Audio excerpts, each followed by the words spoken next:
Welcome back, everybody. We are to part 3, testing a claim about a mean, still in hypothesis testing in chapter 8. And so we're going to use a formal method of hypothesis testing to test a claim about a population mean. Now, for the examples that I've chosen, sigma is not known. That's the population standard deviation.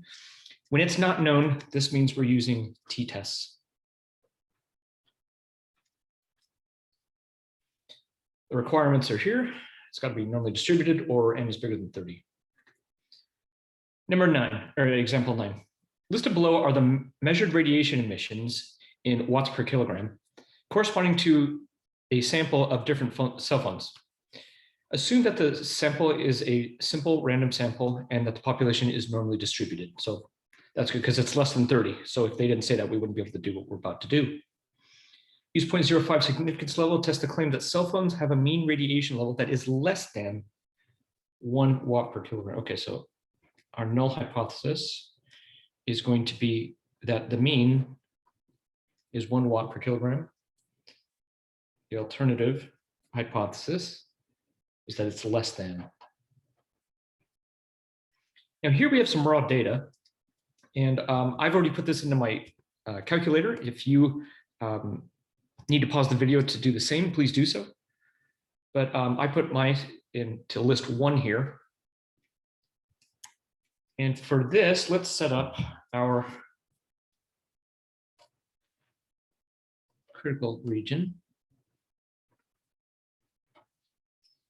All right, so this is less than, so this is going to be a left-tailed. And our alpha is 0.05.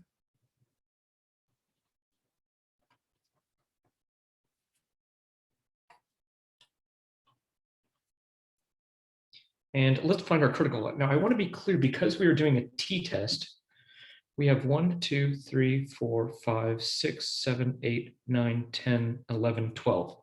12 pieces of data. And let's verify that here.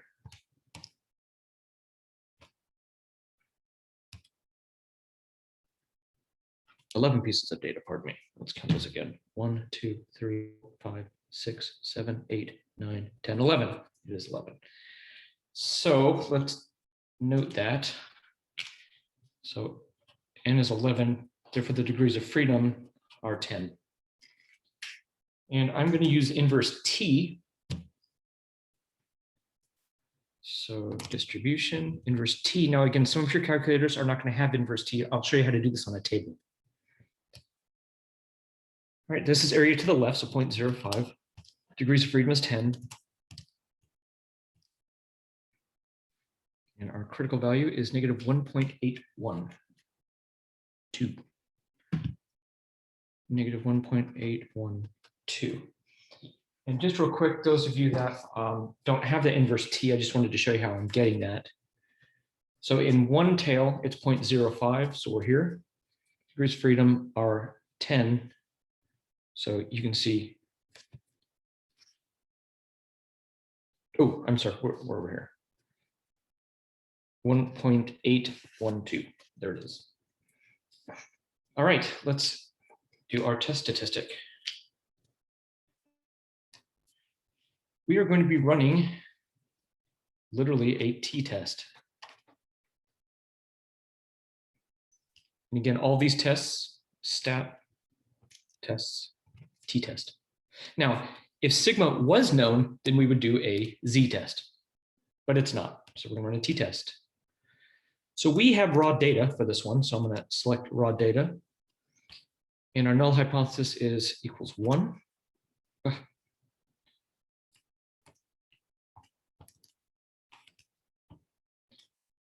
And yeah, there.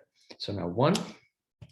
I'm in list 1. And remember, if you need to change the list, list 1 is above 1, list 2, list 3, list 4. You just have to hit second and then the list. And it'll change it to whatever list you need it to be. This one is a less than.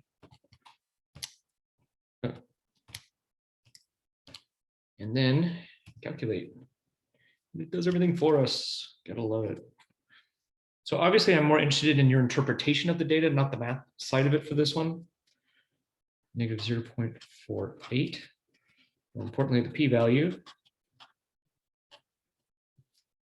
0.319. Now I want to point out that my t value is about right there, negative 0.48, giving me a massive p-value. The point is, this p-value is a lot bigger than my alpha.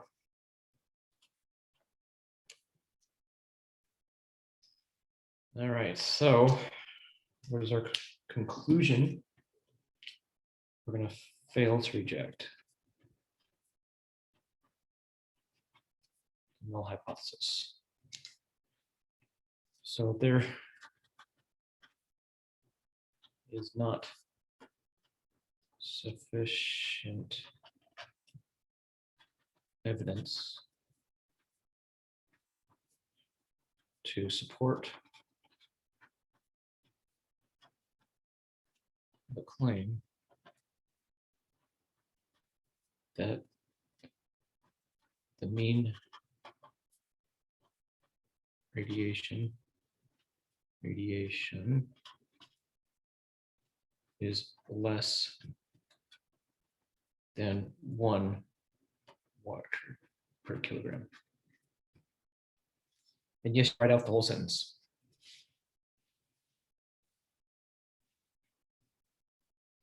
Example 10. A sample of 106 body temperatures with a mean of 98.2 degrees Fahrenheit and a standard deviation of 0.62 degrees Fahrenheit. Use a 0.05 significance level to test the claim that the mean body temperature of the population is not equal to 98.6.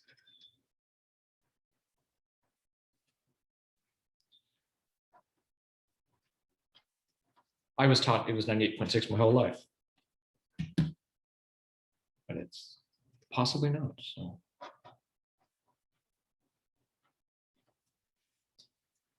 All right, let's set up our critical region. Now notice it's not equal to, so this is going to be a two-tail. Which means our alpha is going to get split.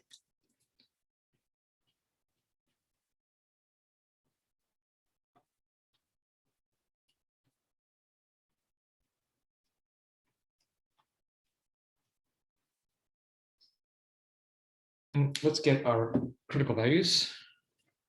So once again, so n in this case is 106, which means our degrees of freedom is 105. And those of you using a table to find this, you'll notice we don't have a 105, you'll have to use the 100. All right, so distributions, inverse t. Area to the left is 0.025, and this will give me the -1.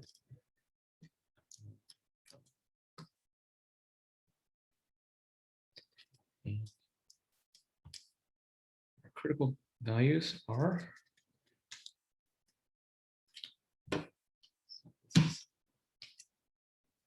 -1.98.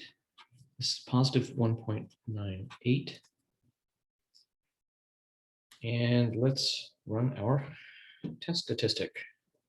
So this is going to be our test statistic. And for this one, stat test. This is again a t-test. We do not have raw data in this case, so we're going to change it to stats. And here we're at 98.6. X bar, they give us here 98.2. Sample standard deviation is 0.62. And n in this case is 106. This is a not equal to problem. Let's see what we get. So t is -6.64. That is not good. It means the p-value. Now again, it's a little deceiving. This p-value, it's not 1.4, it's 1.4 times 10 to the -9th. That means I need to move that decimal to the left 9 places. So this number is actually 0.0080 zeros and then a 1, 4, and so on. So basically we say this is about 0. point is that this is definitely less than our alpha, which is 0.05. So what conclusion can we draw? Reject the null hypothesis. There is sufficient evidence to support the claim